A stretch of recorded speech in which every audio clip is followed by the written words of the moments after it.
तो सर बताइए क्या नाम है आपका? मेरा नाम विनोद शर्मा है। और आप यूनिवर्सिटी में क्या करते हैं? मैं यूनिवर्सिटी में सर्विस करता हूँ, कर्मचारी हूँ। राजस्थान में 7 विधानसभा सीटें थी, उपचुनाव हुए हैं, उनके परिणाम आज घोषित हो चुके हैं। भाजपा ने बढ़त बनाई, भाजपा ने वापस से सीटें कायम की और कांग्रेस फिर पीछे रह गई है। इस बारे में आपका क्या कहना है? देखिए, कांग्रेस के पीछे रहने के बहुत सारे कारण हैं। वैसे तो बीजेपी की सरकार है, भजन लाल जी बहुत अच्छा कार्य कर रहे हैं यहाँ पे। भजन लाल जी एक युवा हैं, पहले बार विधायक बनते के साथ इन्होंने मुख्यमंत्री पद ग्रहण किया है। और भजन लाल जी हमारे राज्य में और जयपुर शहर क्या राजस्थान के सभी शहरों में बहुत ज़्यादा ईमानदारी से और जवाबदेही, जो सरकार का जो एक संवेदनशील जवाबदेही और ट्रांसपेरेंट गवर्नमेंट वाला जो कार्य है, वो एक बड़ी कुशलता से कर रहे हैं, बिना किसी भेदभाव के।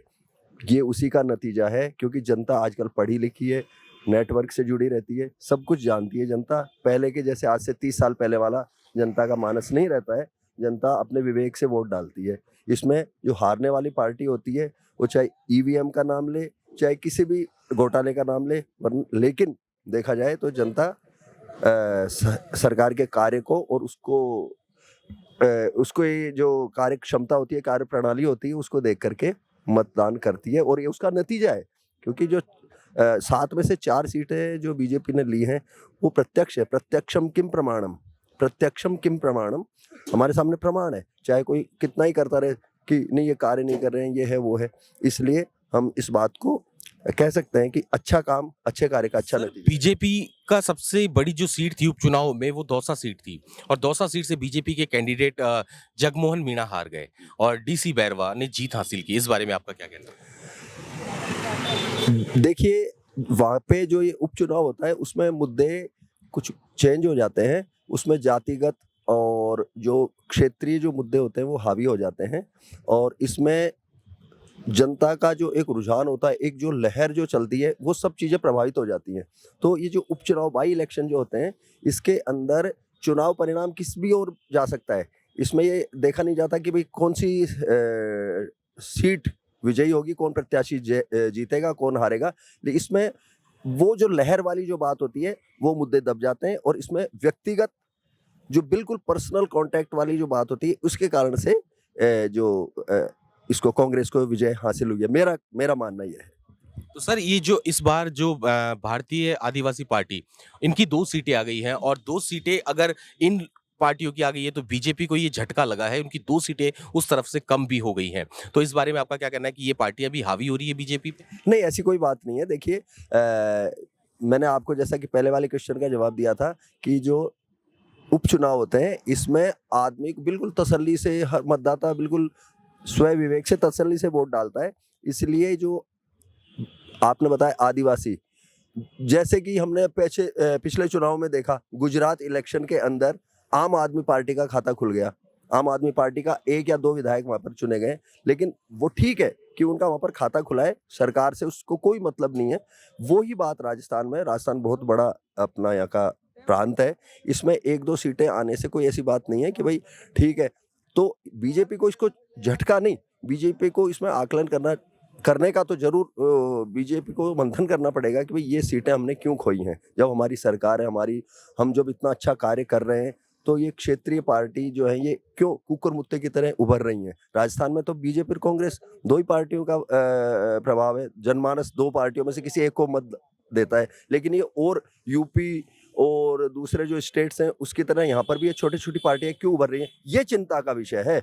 यहाँ पर ये नहीं कि भाई ये बीजेपी ने क्यों हार गई ये सीटें, ये चिंता का विषय नहीं। चिंता का विषय राजस्थान की जनता के लिए, सरकार के लिए और हम सभी लोगों के लिए ये होना चाहिए कि यहाँ पर भी छोटी छोटी ये जो दलगत राजनीति है, ये नहीं होनी चाहिए। यहाँ पर केवल एक सरकार रहे, एक दल की सरकार रहे। छोटे छोटे अगर विधायक 5-5, 2-2, 4-4, 5-5 आते रहे, तो आने वाले टाइम में जनता के लिए नुकसानदायक रहेगा। अच्छा, मैं एक चीज छोटी सी आपसे ये जानना चाहता हूँ कि आज बीजेपी ने 4 सीटों पे जीत हासिल की है उपचुनाव में, लेकिन सबसे बड़ा जो चेहरा था वो झुंझुनू सीट थी, दौसा सीट थी, दौसा पे हार गई, झुंझुनू में जीत गई। वहां से राजेंद्र भामू भारी मतों से जीते हैं और कांग्रेस के ब्रिजेश ओला को हार का सामना करना पड़ा है। इस अमित ओला को हार का सामना करना पड़ा है, तो इस बारे में आपका क्या कहना है? इस बारे में वहीं के निवासी लोकल, ये मेरे मित्र हैं हरि सिंह जी, ये जवाब देंगे। इनसे आप पूछिए प्लीज। हाँ जी, बताएं सर। इतना तो नहीं, लेकिन पारिवारिक लोग से जैसे लोग अपने अपने निजी अपने अपने परिवार को आगे ला रहे हैं, इससे ये होता है कि कम से कम दूसरा आदमी भी नेता बनना चाहिए। क्या एक ही परिवार आगे बढ़ता रहेगा? तो लोगों ने ऊब करके और ये निर्णय लिया है कि ओला को हराने का। कुछ जातिगत भी राजनीति हावी रहती है। कुछ सबसे बड़ी चीज़ ये कि भी है कि जो पिछली बार कांग्रेस हारने का मुख्य कारण ये रहा था कि जो पार्टी इस समय पेपर लीक प्रकरण में जो जिस तरह से कांग्रेस की भूमिका रही, अब जो सख्त कार्रवाई सरकार कर रही है, अभी तो ये एसआई का पेपर लीक कर देते थे, इनकी 2 सीट भी बाप को नहीं जाती, ये भी ये जीत लेते हैं। लेकिन ये सरकार की तो ढिलाई है कि एसआई को कैंसल करने में इनको पता नहीं क्यों परेशानी है। बाकी तो जो पेपर लीक प्रकरण में जो कार्रवाई सरकार की है, उससे ही ये सीटें आई, अदरवाइज़ तो आने का सवाल ही नहीं था। तो ऐसा कहा जा सकता है कि चुनावी माहौल जब भी होता है या चुनावी दंगल जब भी होता है तो जाति सबसे बड़ा मुद्दा रहती है। नहीं, जाति तो मुद्दा रहती है, जाति भी मुद्दा रहती है, दंगे भी मुद्दे रहते हैं और चुनावी दंगल में तो ये एक-दूसरे के पुराने आरोप-प्रत्यारोपों को भी सामने लाता है और सबसे बड़ा तो मुद्दा सनातन का भी रहा अब की बार, जो कांग्रेस ने इसको छोड़ दिया था। कांग्रेस को लाना पड़ेगा सनातन को आगे और सनातन के दम पे कांग्रेस को लड़ना पड़ेगा जब भी जारी नहीं, कांग्रेस तो खत्म होने वाली है अब। ये कांग्रेस जहां पर आप कह रहे हैं खत्म होने वाली है, वहीं पर इस उपचुनाव में दौसा सबसे बड़ी सीट थी, वहां से कांग्रेस के प्रत्याशी ने जीत हासिल करी है। ये तो देखो वहाँ पर कार्यकर्ताओं का वहाँ क्या मनोबल रहा होगा, किस तरह से मारपीट भी हुई थी, दंगे फसाद भी हुआ था, तो पूरा उसका प्रभाव पड़ता है कौन सी जाति के कितने थे, लेकिन ये है। लेकिन ये कहा जाता है कि दौसा में जो दीनदयाल बैरवा जी थे, डीसी बैरवा, वो 10-15 सालों से सक्रिय थे और बीजेपी का चेहरा नजर नहीं आता था, इसीलिए शायद लोगों ने उनको समर्थन दिया और उनको जीत मिली। नहीं, 2 साल की राजनीति तो किरोड़ी लाल जी के इर्द-गिर्द ही घूमते हैं, चाहे कोई घूमती है, चाहे कोई आए या नया हो, चाहे पुराना हो। पर ठीक है, जीते हैं तो कम से कम विपक्ष भी जीतना तो चाहिए, 1-2 तो सीट निकलनी चाहिए। अगर सत्तापक्ष की सारी सीटें आ जाती तो सत्तापक्ष फिर वो सख्ताई पर उतर जाता है। इसलिए विपक्ष का भी मजबूत होना ज़रूरी है सरकार में। ऐसा नहीं है कि एक ही पार्टी की अब हाँ, ये ज़रूर है कि छोटी-छोटी पार्टियाँ उभर रही है, जहाँ पर क्षेत्रीय दल होते हैं, वहाँ पर अब तानाशाही भी ज़्यादा होती है और गुंडागर्दी भी ज़्यादा होती है। ये क्षेत्रीय दलों का राष्ट्रीय पार्टी का ही शासन होना चाहिए। राष्ट्रीय पार्टी वहाँ होती है, जनता को सहूलियत राहत मिलती है। अच्छा, एक खींवसर में पहले अभी चुनाव परिणाम घोषित होने से पहले आरएलपी आगे चल रही थी, लेकिन आरएलपी पिछड़ गई। आरएलपी पार्टी के बारे में आपका क्या कहना है? आरएलपी के कैंडिडेट हनुमान बेनीवाल जी बहुत अच्छे आदमी है, लेकिन वो चलते-चलते अपनी जो बोलने की जो क्षमता है, व्यक्तिगत क्षमता, उसको वो गँवा देते हैं और उससे जो मैच्योर मतदाता है, वो उनसे किनारा कर लेता है। बाकी वो हनुमान बेनीवाल जी और दूसरी उन्होंने जातिवाद को थोड़ी-सी हवा दे दी, जिससे भी अन्य जाति के लोग किनारे होने लग गए और थोड़े-से ब बोलने के मैनर्स थोड़े-से कम लगे उनमें।